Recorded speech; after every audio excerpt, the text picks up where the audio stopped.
کہہ دو کہ اگر تم مرنے یا مارے جانے سے بھاگتے ہو تو بھاگنا تم کو فائدہ نہیں دے گا، اور اس صورت میں تم بہت ہی کم فائدہ اٹھاؤ گے۔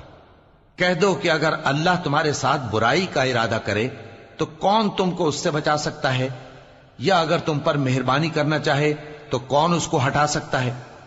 اور یہ لوگ اللہ کے سوا کسی کو نہ اپنا دوست پائیں گے اور نہ مددگار۔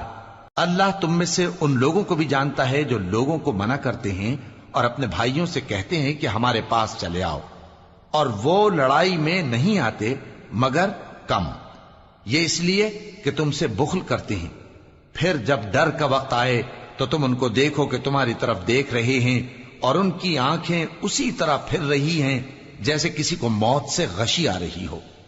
پھر جب خوف جاتا رہے تو تیز تیز زبانوں کے ساتھ تمہارے بارے میں باتیں کریں اور مال میں بخل کریں۔ یہ لوگ حقیقت میں ایمان لائے ہی نہ تھے، تو اللہ نے ان کے اعمال برباد کر دیے، اور یہ اللہ کو آسان تھا۔ یہ لوگ خوف کے سبب خیال کرتے ہیں کہ فوجیں نہیں گئیں، اور اگر لشکر آ جائیں تو تمنا کریں کہ کاش خانہ بدوشوں میں جا رہے، اور تمہاری خبر پوچھا کریں، اور اگر تمہارے درمیان ہو تو لڑائی نہ کریں مگر کم۔